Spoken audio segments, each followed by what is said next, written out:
What is up, ladies and gents? It is your friendly neighborhood BJJ podcaster, RAF ESPARZA, coming to you with another great installment of the Bullpen, a joint venture between Inside BJJ and the Grappling Hour. And unfortunately, this week, there is no Tim, so it really is just an extension of the Grappling Hour. But we won't tell Tim that.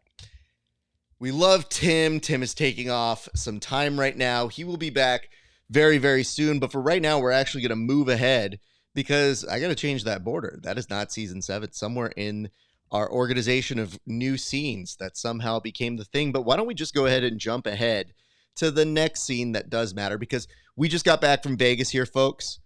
And it was a doozy of a week. I'm not going to lie to you guys. It was kind of an insane week, honestly. From all the action that was taking place to all the behind-the-scenes stuff, I thought I would give you some updates in a second, so hold on. In a little bit, we're going to get to some of the reserve notes that have been happening. Because as we have been prepping this show, some notes about reserves have gone up. So I want to try and make sure I'm getting that accurate information to y'all. Just be patient with me. Some of this has been going on as we speak. The commish was in the chat section giving updates on some of these things. And as a result of that, I've had to modify some of the outline for today's show because I want to give you guys the best information possible. So thank you so much for tuning in. We do have a lot to get to. So why don't we go ahead and start off with a recap of all things last week. First things first. This week, for week number 2, we did see some emerging stars. And what I did notice is, yes, at the top of the charts, you've got Christos Papadopoulos, Landon Elmore, and Anthony Molina Valdez. Now, here's where things are going to get complicated because those guys are at the top. I've seen somebody say that Matt Mash is a lock for the playoffs. And I want to be careful that we don't say things like that because he's in a good place. But I hope that people know that this is 100% a marathon. And even though people have a top 8 right now, all of this can change in a moment's notice. And I can tell you that PGF World, the website, has just been updated. And your current leaders are as follows. Christos with 20, Landon Elmore with 18, Anthony Molina Valdez with 16 points, tied for 4th. Chris Olivo, Dom Lobo, Zach Schneider in 6th with 10 points, Rafa Ferreira at 9 and at 7th place. And 8th place right now, Matt Mash is there with 9 points. Now things get a little bit more murky. We had heard that Jordan Worth is going to be out this week. We've also heard that Derek Rayfield is going to stay in. More on that in a little bit. But Jordan Worth and Derek Rayfield and Spencer Ortiz, another alternate, tied at 6 apiece. So lots to still go over. I see you, JC. What's up, friend? So what I'm saying to you is this. As much as you think you know what's going to happen for the playoffs or how this is going to go, we're very much in flux. So please be at the ready to know that even though this is how things look right now, we do have some new information coming here shortly that will change, I think, the dynamics of the PGF Season 8. More on that in a second. I thought it would be a fun exercise since I'm writing solo today to go over some notes. And I thought I would debut a segment with you guys because if I'm doing it solo, nobody can yell at me. So I'm just going to do this. You guys tell me if you like this segment, but I thought I would walk you through a couple different set of videos. The first of which, these are some of the best finishes I can tell you from for sure, this nobody week. studies. And let's go ahead and mute that voice because we hear Brandon enough. BMAC, we love you. This was an incredible match that I wanted to bring to your attention. This was the match of the week, in our opinion. It started off with some dancing, some shimmying, and right away, Nick Saff was really starting to put the pressure on Rafa in a way that I didn't really see anybody else put on him yet. This was a back and forth contest, and what I appreciated about it was you had somebody who was chomping at the bit to make their way into this organization. And the second he went in, you saw him pull out the best. And Rafael Ferreira, who has been made to be a star thus far in this experience. So even right here, as you're looking at some of these match highlights, we've condensed this down to 2 minutes left of this match. But look at this. Most of our guys, and myself included, might have been put away in this particular moment. And yet Nick found his way to keep fighting, and then even tried to think, why don't I try to reap, go over, hit, and send these heel hooks. And Hoffa doing this multiple times, to me, my knees were spent. My knees were aching, and they were very concerned as I was watching this event unfold. But nonetheless, we here at the Bullpen are going to go ahead and anoint this our match of the week. I think a lot of you guys were in agreement, and how much so that it was the first match on record to ever get double money bags. What does that mean? That means that our founders, our heads of the organization, they all have money bags worth of $500 each that they can do as a bonus to many of the fighters and the grapplers that we have joining us on the mats. In this particular case, you normally see it happen for one person, but this match was so good for the entire time, they threw one for each of the individuals. Now, we had asked Saf to come on the post show. He was unavailable for that time. And I have to tell you, it's unfortunate because we definitely wanted to give him his props. This was undeniably one of the funnest matches to watch. And it takes a lot for us over at the control booth to really hone in and recognize when we have something special, and we felt like we had it. And I see that Egghead is in agreement here, saying definitely match of the week. I mean, I even see JC going one further to say match of the season by far. I think we'd be hard pressed to call anything else better than that. And it says, yeah, that was a fight for sure. So all you people who like to go back and forth between, do we call it a fight? Do we call it a grappling match? I mean, this one I could call a fight. What I would say, though, is let's go back to this right now. This was the first time we've had this happen on record, but Hoffa himself took the contents out of the bag. Now, this is how you can tell this is a kid who probably may not have cleaned up his toys, because he threw the money bag contents out, didn't go to the audience. It just went on the mats. So we had our referees come back over. Also, am I detecting that he smelled the money bag too? No, he's just peering down. Okay. But yes, showed it to the audience, threw it into the crowd, and in a true reverse Robin Hood way, actually just said, hey, look at that, peasants. There you have it. So definitely our match of the week. And we thought that we'd actually get you the 5 top submissions of the week. So let's go ahead and play that right now for you guys. First off, we had Landon Elmore and Nick Zaff, who made a return. Landon Elmore didn't need much time in this match, and it was incredible to watch him go to work. Look at these transitions, because Nick is not slow. And in between, found the break right here. Look at this. Look at the fast-paced action. What you just saw was 14 seconds of action.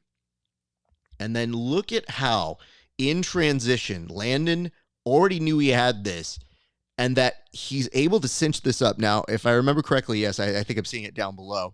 This was toward the end of the day. And the positioning, the wherewithal you have to be able to get something that efficient in that short of a time is nothing short of impressive. So shout out to Landon Elmore for getting it. I mean, you're seeing the confidence rise in this kid for a big format. So big props to him. Got a hug from his boy and his coach, Andy Varela. But even in slow motion, it is something to behold. We go to our second highlight here. Another one that was very, very important to watch from Dom Lobo, who's making short work here. But look at this. Look at the aggression that you're seeing. We were starting to worry in this particular case. Sometimes you don't see a finish happen.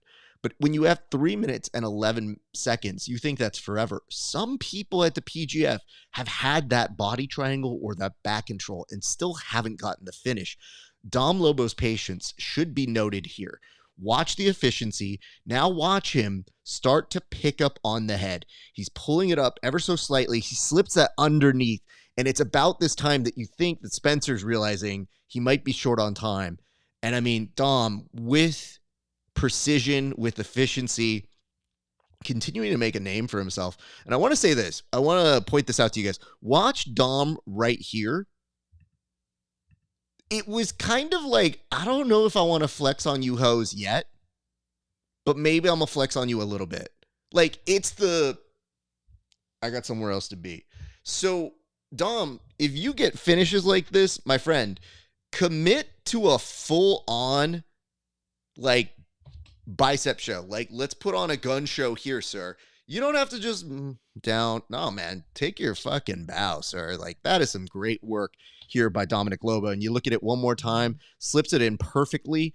And on that, I mean, Spencer himself looked pretty efficient out there. I mean, no disrespect to him, but speaking of disrespect, look at this. This was incredible to watch for Derek Rayfield, who was one of the alternates who made his debut last week. And watch how he gets this finish over here. In fact, you know what? Let's go ahead and rewind it right now. I was talking with Derek a little bit later in the evening for the post show, and I told him I want to steal this from him because a lot of people will get that foot on the hip, and they may notice that somebody's going to try and either go over or they get out of it from those straight foot locks here. Derek says, nah, look at this foot going all the way over right here. This is great. I love this little detail that he does as he brings it all the way over, almost clamping them back together and triangling it. And at which point it puts so much pressure there that Anthony Goggiani, you know, he was looking for something here to make that happen. And unfortunately, on this particular case, having two options here, and Derek Rayfield gets it done and basically, you know, he threw a lob on that one. Look at this. I love the efficiency of the little celebration that we have here. It's like a Shooter McGavin, but a reboot version. Elsewhere, Joseph Bowers, a.k.a. JJ, and Matt Mash. Okay. If you didn't see this the other day, even if you did, I want you to look at the viciousness in which Matt Mash was able to throw on this armbar. I was concerned. Joseph, at this point, a.k.a. JJ, was doing a great job of getting out a number of attacks. And JJ is a brick, but look at this. Already from right here, this should be enough to get most people to tap. This extension, this lock, should be a wrap. Not quite. And you thought for a second here, you were going to see JJ try to maybe attempt a rollover. You were going to see him get there, but he was a little bit stuck, and it's in this transition. Beautiful work here by our camera team, by the way, to switch on over. Because for a split second, somebody as athletic as JJ might have had an escape here. But Matt Mash, incredibly diligent, great grip here. Even when it looks like it's about to get loose, rechambers it, crosses the feet, and makes it pretty impossible for JJ to get out. And the last extension is really what does it. So I just have to say this. When you watch this, I had a real appreciation for Matt Mash, who maybe hasn't had the tournament he's wanted yet, but he's definitely a very exciting grappler. I thought right here that part of the match was done. I thought we were about to call it a day, and I was hoping, especially as we started to see people fall by the wayside, that at the very least, JJ keeps his arm safe. He continues to play. I'm going to tell you something. Even though Matt Mash still got the finish here, JJ was able to tell us he'll be doing the next week. He said he was fine by the end of the night, and I'm glad to see that, especially in an age where we're starting to see some people drop off. But that was an incredible performance from Matt Mash. And again, right here, beautiful mechanics. BMAC, this is a little bit of the technology that they have on the show. We have this too. We just don't technically use footage because most people are pretty bitchy about their footage. But fortunately, compliments of the PGF, they're very nice to let us use this. So thank you very much for that. And now you can kind of see BMAC was kind of pointing out the hip extensions here, and the hip extensions once again play a role in this finish for Matt Mash, who does an incredible job. So props to him. All right, here's one that I had eyes on just for the fear of how this goes. Landon Elmore is an assassin, and him getting Anthony Molina Valdez is an impressive feat. Anthony and him have gone 1-1 before. I believe this was the tiebreak between their little feud, but good Lord, this didn't take long to finish in this particular case. And you would almost assume that you wouldn't have seen a finish here because they were short on time. All of a sudden, Landon finds that last little entry and went 3 for 3 on that evening. 3 submissions from this young man, and even with a little bit of blood dripping out of the mouth, making it all the more epic. So these were some incredible highlights and some incredible performances, and we have nothing but love and respect for our guys who are going out there and killing it right now. But Landon Elmore, definitely somebody to contend with. The question is any of that going to change? Well, Raf, why would any of that change? I'm glad you asked here, rhetorical individual person. I would tell you guys that coming up this week, we are going to have some changes coming in the scenes for the reserves. So this coming week, we are about to see some folks make their debut in the PGF on the injured reserve list. So I'm going to go over some of the updates that I've seen. And as I get these updates ready, I want to bring up a couple comments. GS7 says, that was crazy. Yes, it was. I see another note here from our buddy Shay Green, who said, win or lose, MASH been don't blink action. Facts. Yes, he really has. And I would tell you this, Matt Mash is somebody that he's coming with the CJJ championship. Yes, I know that him and Zach are chomping at the bit to perform better, but I don't think either of them had a performance that I haven't been entertained by. So I've tried to tell our guys out there, just stay the course, get where you need to go. But I can tell you a little side story, though. Matt Mash needed a phone charger, comes up to me, asked me if I can give him one. And I said, it's going to cost you. And I saw my man was getting some bonus money. So he had some money in hand. And he's like, what's it going to cost me? And I was like, well, and then I mentioned something. I was going to say like, hey, I get to pass your guard. And he goes, you're going to have to submit me with a stupid move when we roll. And I was like, oh, upgrade. Yes, that's exactly what I was going to bargain for. And afterwards, he goes over to our man, Shamanic Vibrations, who makes some of the best cookies out there. And he goes, hey, Raf, cookie on me, man. Thank you so much. I appreciate what you do. And I was like, you know what? I think he's doing this to get out of the submission that he's owed. But young man, that's not going to take away your debts. That's not how that works. I see a note here that says, GS7, the whole PGF night was way better than UFC BJJ. We'll get to that in a second here. But I can tell you this. I may have a theory as to why that is. And I think you guys might already know it. But I think it bears some statements. And I think it does matter to say these things out loud. And I even have an update on how they have said those things out loud. Let's start with this information, folks. The first thing that we should all know is that there are some injured reserves coming in. So who are the injured reserves? Right now, the injured reserves are Dominic Mejia. He won the Boston qualifier, so he was, by all accounts, a gentleman who was supposed to be in this with a lot of our competitors. So just note, he'll be making his way in this week. Also making their way into action this week is going to be Sergio Ardilla, the brother of Paul, who has competed. And last year, for the last season, he was actually there with his brother, has a very good sense of how this all goes, is going to be a problem. Please be aware of that.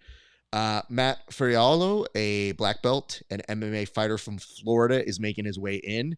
And this is one that I cannot wait for. Jonathan Wilson, a.k.a. Officer Grimy, is going to make his way there. And I saw him out at UFC BJJ. So he was there in the corner of Mo Black, another friend of the show. Those are some very interesting people who are going to be additions to the show. Now, who are they replacing? Right now, Brady Hilton, I believe, and Jordan Worth are on the injured reserve lists. So keep that in mind. I can also now tell you, in the time that we were putting together this show, there have been some changes to the roster. So we can say what these changes are right now. But brace yourself, because if you go back and you look at these teams, Ask yourself if that will make any differences. We'll do a quick little look here together on the smooth comp, but I want to save this for when our good friend Tim Freeman rejoins the show on Tuesday to go over the entire matches in depth. But for right now, here are the adjustments. The Twisters have officially picked up Sergio Ardilla and Dom Mejia. I'll repeat that one more time. The Twisters, the Alabama Twisters, have acquired Sergio Ardilla and Dominic Mejia.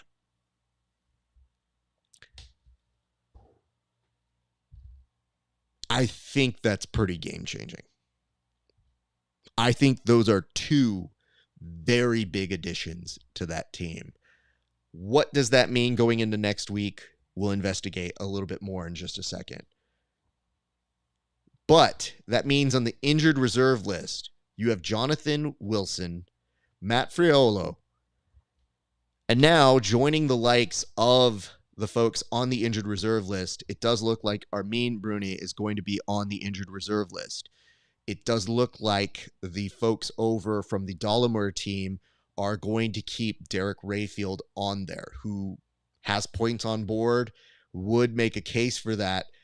So right now, everybody, when I say there's breaking news happening and we try to bring you the action, and we previewed it a few seconds before we showed all those highlights, and we said there was game-changing action ahead, I was not lying. I do not try to mislead our friends here. I want you guys to be the first to know this information because, in my personal opinion, I think that will be very, very important to note. Why is that important to note? Well, let's look at these point lists one more time. Our top point earner as of current is Christos Papadelos, who has 20 points. Now let's just throw some scenarios out there. Let's say Dominic, let's say Sergio gets into this. Now they've been picked up. If they can start racking up even 3, you get 3 matches a night. If they have a great night and go elbow genie for 3 kills, that would put them in one night at the top of the list. Now, that's assuming Christos and Landon and Anthony don't do anything more, which is not going to happen, I don't think. I think their momentum is quite good. I'm just trying to show you how delicate the point system currently is. Is it statistically possible? Yes. Is it likely? Who knows?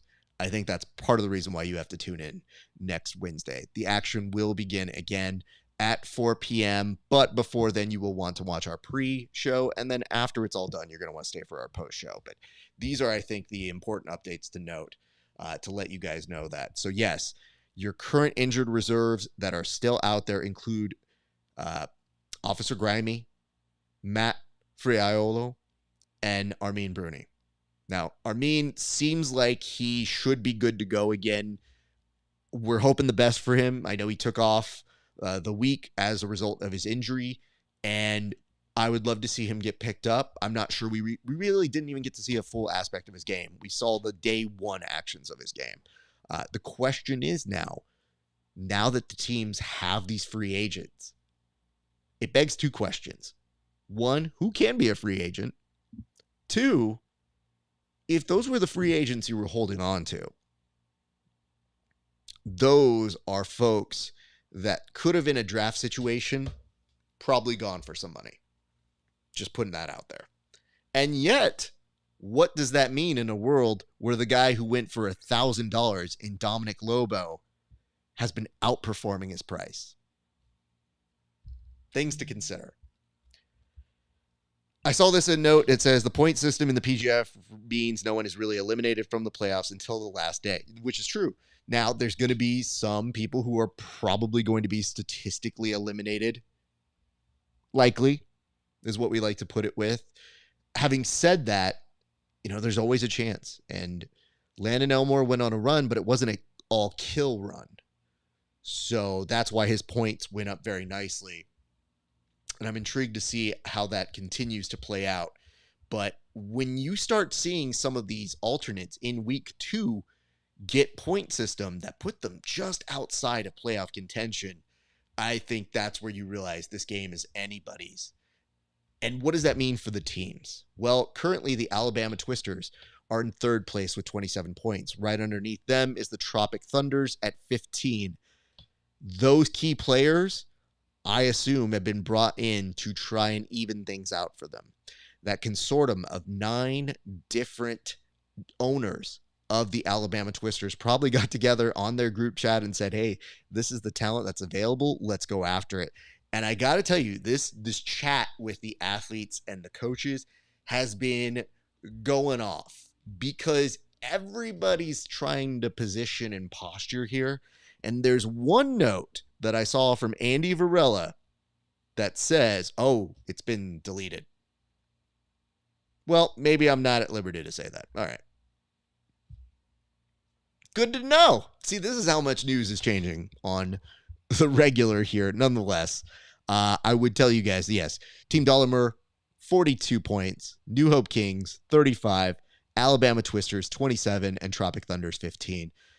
I do believe those new additions could make things very interesting for the Alabama Twisters. So that is the updates that we have on the reserves. We'll go ahead and stop with our PGF updates for the moment, but we will return on Tuesday for more updates on those. But we turn our attention now on over to UFC BJJ 2. And I have to admit, it was a little uneven of an event. I think there was some lopsided matches designed to give us some finishes, but that didn't mean we didn't have action. It didn't mean we didn't have a good event. And we had somebody here who was comparing the PGF experience to the UFC BJJ experience. And I'll be very honest with you and candid in saying, I think they are just different experiences that probably can't be compared. Allow me to say that.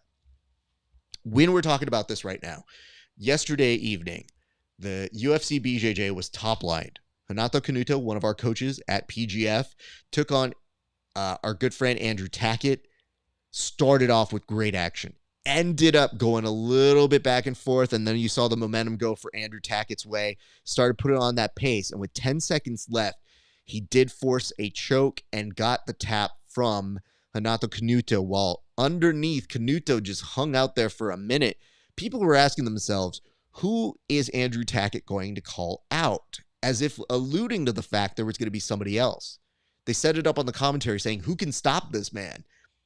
And if you've seen some of the competitions, it's hard to, but there are some interesting names you can go, just even from ADCC trials, from who he has beaten in the past.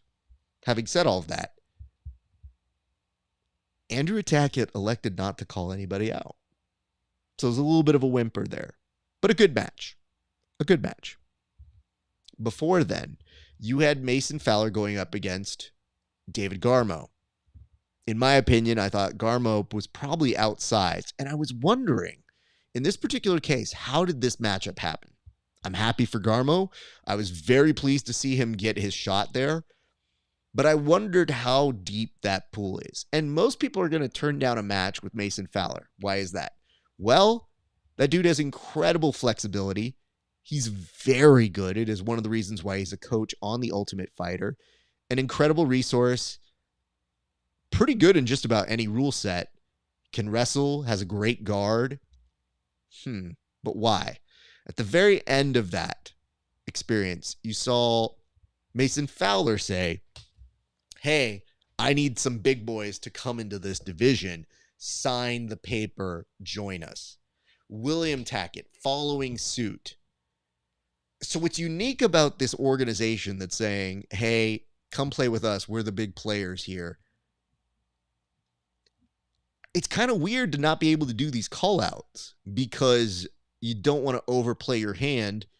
While at the same point, who is left for these people? So it's interesting. I have the utmost faith that they'll get some good people to come in here. But there was one thing that happened yesterday that I have not seen in the UFC in a long time. You compared a little bit earlier here, and let me go ahead and pull this up. You compared us to the whole PGF night was way better than UFC BJJ. I'll tell you where I think the PGF has an edge. The rounds, okay, I get it. They want to be different. They want to follow that CJI format. That can be very exciting. It puts a huge emphasis on the matchmaking. because when it's Canuto and Tackett, exciting, even if there's a dominant win and finish. No questions.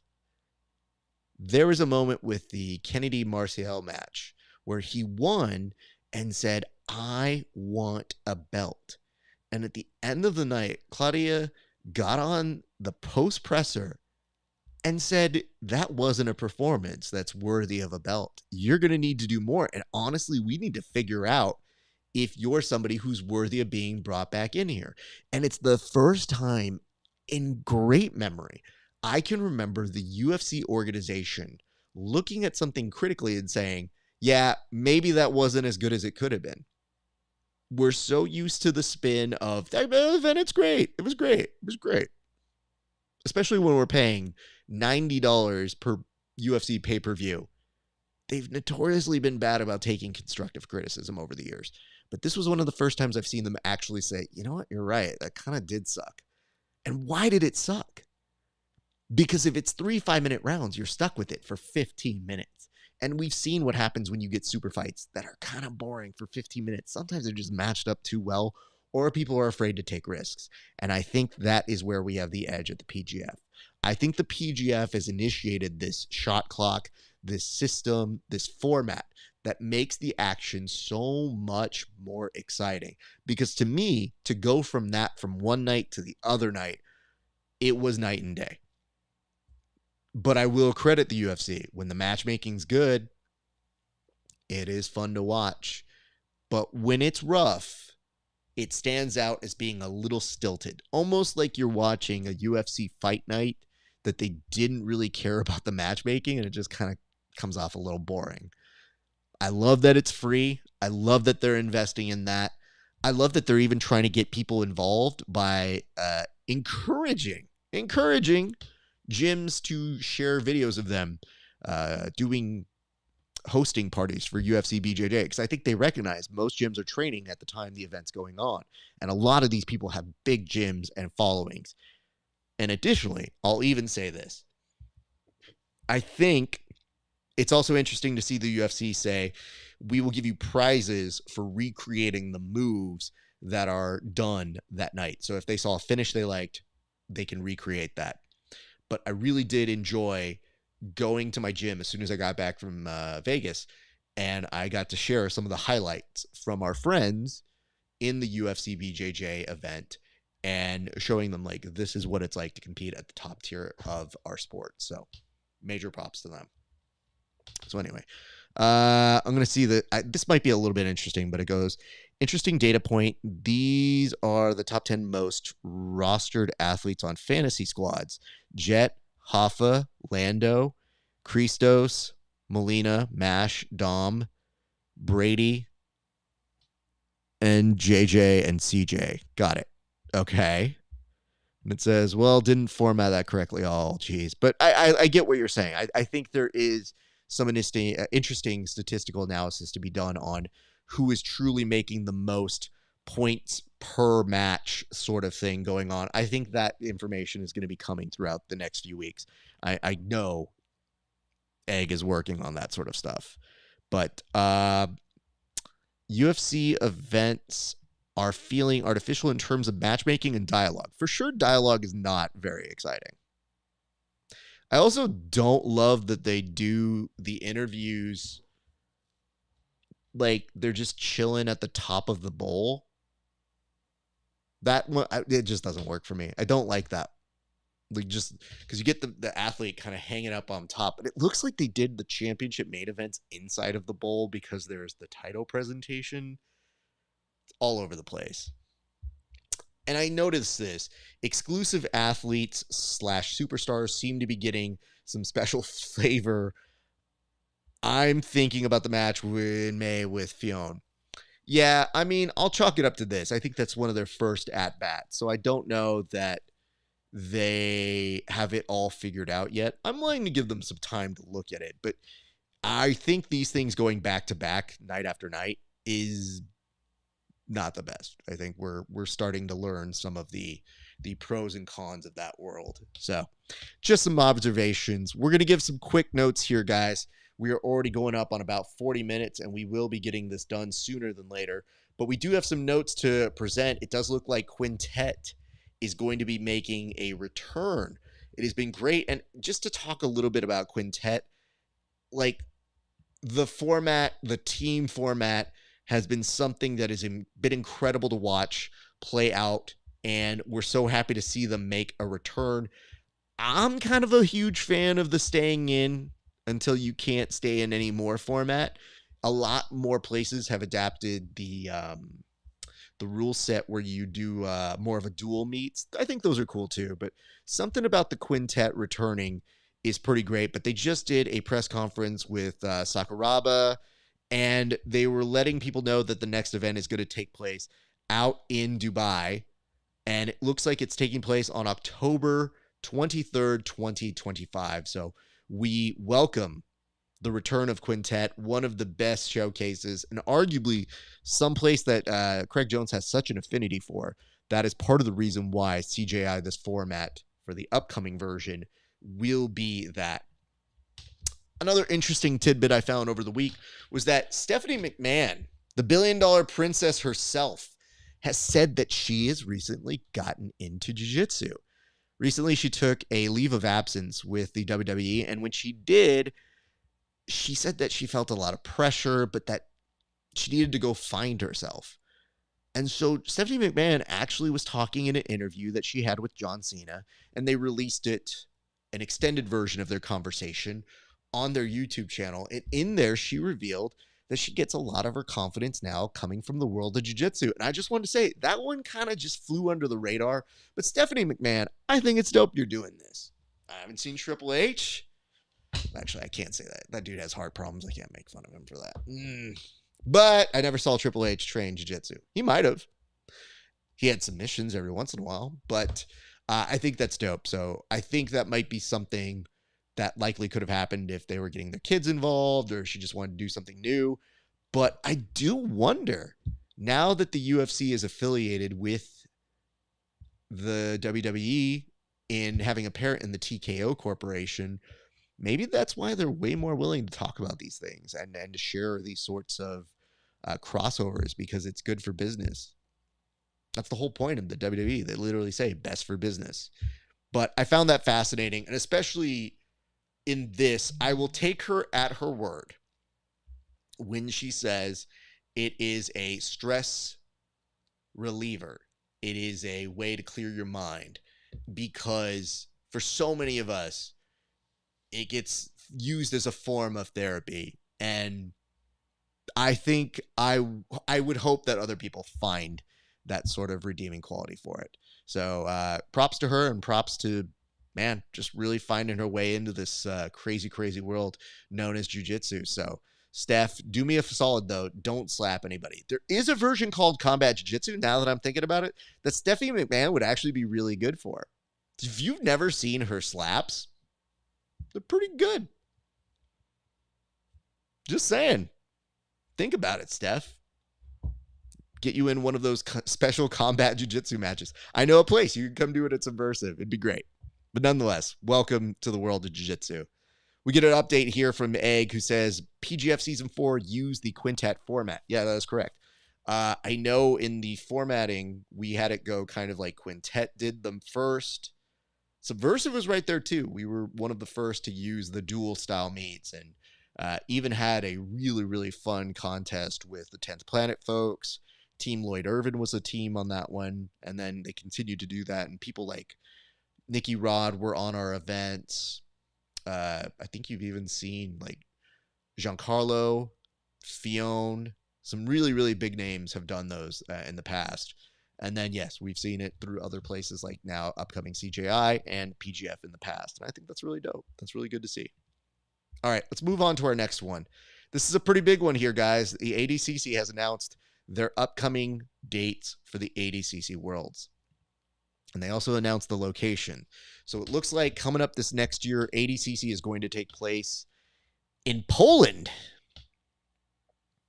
Now, we've been spoiled here in the United States. We've had at-bats at it multiple times in a row.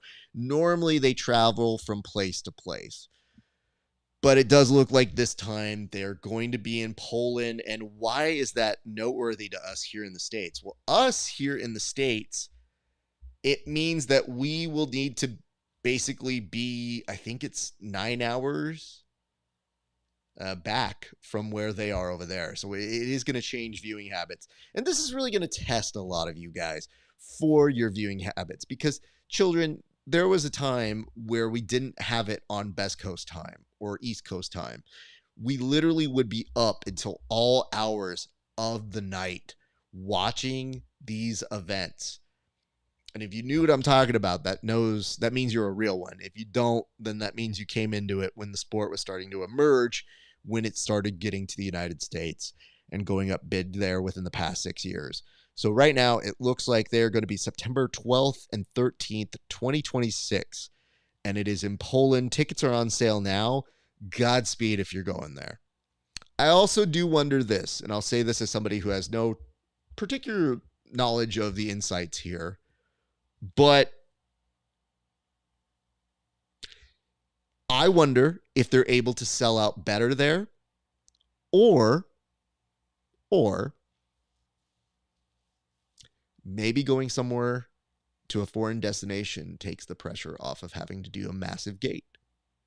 Because here, they got dinged from that CJI competition. They sold well, but one argues there's only so much disposable cash. We saw plenty of empty seats the last time, and I think it did hurt them. I think it did hurt their business model. And now, granted, they fancy themselves as a worldwide organization. They do have a lot of interest going on. It does make sense to change the Olympics from place to place and have it go over that way. I wonder what the draw will be. I wonder what the price points will be to encourage people in that region to spend. And what if they are successful out there? But I would say it's a lot less important than having a full stadium here in the United States, because I feel like that is the one that translates the most to different countries. When we see that it's a packed stadium in Poland, that doesn't necessarily move the needle here in the United States, just for our numbers and our broadcast deals. And it does look like Flow has re-upped their contract with ADCC. Not a surprise there, especially when you consider where else would you see it going for the time being. Who knows if they continue to build it, but I can tell you one thing. If you're an organization, you want to see that place packed out. So that's why I want to know ticket price, and I want to know how they draw there, because if you're looking to get a bigger domestic sort of deal, you definitely want to pack that place out. And it says, how are the 5 hours plus working for the athletes? Dal, I would love that to be a little bit more clarified. I'm not quite sure what that means. Are you talking about the 5 hours of competition for PGF? Let me know the specifics on that one. Speaking of which, we're going to bypass our fight of the week this week and just get straight to you guys giving us your comments. So I'll give you just a minute more to tell me any comments, questions that you have to throw at us over on this side of the world. And I'm going to take one look behind me. I see. So it was an error. To see if any of you guys have any notes for us on this side of the world as well. But yes, we are looking at any last questions you have for us. But them's the updates. Them's are the big updates for us here in the world of the PGF. Big injured, reserved list adjustments. And it looks like we are ready to see massively different teams next week. So I wouldn't stay complacent if I am any of the guys on these teams this next week. Not that they would be, but just because you're ahead right now doesn't mean you're going to be the board leader by the end of the night. And that goes for teams and athletes themselves. Nonetheless, big respect to the guys who have been killing it so far. I think you've seen their consistency pay off. And, not for nothing, our boy Christos Papadelos went from What About Ravening coming on my post show, and then suddenly the money bags came. So just saying, y'all, there is that. And let me see. It says, I think this is a fair one. This isn't a question, but I affirm this. Stephen Aiken is the best announcer in the world. He should be on CJI again. I agree. Now, I don't think they're super organized about this part, but that's a massive free agent that you have that you could pick up if you were CJI. I would say do that. And then I see this, so excited about Twister's lineup. I know it's going to be intense. It's going to be incredible to see what they do. I wonder how game-changing that is to that team, because now as you look at that group of individuals, those athletes for the Alabama Twisters now getting those pickups. Just to give you an idea who's going to be on their team. Chris Olivo, Alabama Twisters. Hoffa, Alabama Twisters. And you get the impression you haven't quite seen Hoffa peak yet. Okay? Matt Mash. Jordan is out this week, but I think Jordan is chomping at the bit to get right back his spot on there. And then a little bit further down, you have Brady, who's going to be replaced this week. But the acquisitions of Dom Mejia, Sergio Padilla, and then now looking at Hoffa, Chris, and Matt. Yeah, it's a pretty good team, guys. I'm a little nervous on how that's going to play out, but nonetheless, the weird thing I will say is the one advantage the guys have there right now is they have been there. So the guys who have come in, being there is a huge advantage. We saw what happens. Sometimes day one, you don't have the performance you want. You get it out of your system. For Dom and for Sergio, they're very seasoned competitors. So I would be very surprised if they don't make some kind of statement right away. And then right before we sign off, why don't we do this? Why don't we just very quickly, I was told that the smooth comp has been updated. So before we come to a close here on today's, oh my God, am I in the, oh no, I'm in smooth comp, but in a different language. I think it's in Swedish right now. No, smooth. I don't want smooth comp. I want smooth comp. There we go. All right, let's go here. Let's see if we can just, I don't know, pick a few matches and see if any of those kind of pique some interest, because when you're looking at the events and you start to look at who's getting matched up with who, we already saw the announcements for everybody at the very beginning. Now that you have some players going out, it has created some impacts. Last week, I think there was a moment where even somebody like Jet Thompson thought he might get more points on the board and didn't end up having an opponent. And as a result of that, getting kind of whopped, like in baseball. And when you have those things happen, they have significant point differentiums. But here, Spencer Ortiz starts off the day going up against Jet Thompson. Let me see if I can actually share this with you guys. So I'll move over to the side. Oh, look at that. A super chat from Wallow that says, the Help Find Kevin Sherrill Fund. Well, Wallow, that goes to the PGF. That doesn't go to us, but we appreciate you for giving that money. Nonetheless, that is pretty funny. I have to laugh pretty hard at that one. Let me see if I can push this up real quick while we have the overlays. All right, so we're going to go ahead and put up the window, screen share, beautiful. And then on the screen share, we're actually just going to put, this is how you can tell I am doing things live with y'all, but this is how quick I can work when I do it right. That did not do it right. All right, let's try this one more time. Screen share. Boom. There we go. All right. I just want this, though. There we go. All right, friends. Let us look at some of these names, and let me make them in a size that you can actually read them at. And it says, Wallow, design a milk carton missing ad for Kevin. I mean, I won't not use it. All right, here we go, friends. And you'll actually see me, I think, scroll through this here in just a second. So as I put that up, Match number 1, Spencer Ortiz, Jet Thompson, Christos versus Anthony. That's normal. All of that is stuff that we expect. Let's see the first one we really stumble on here that really changes the game for us. Sergio Ardilla versus Nick Saff. It's going to be a tough match. Dominic Mejia versus CJ Murdoch. Okay. The next chapter starts with Jet Thompson and Sergio.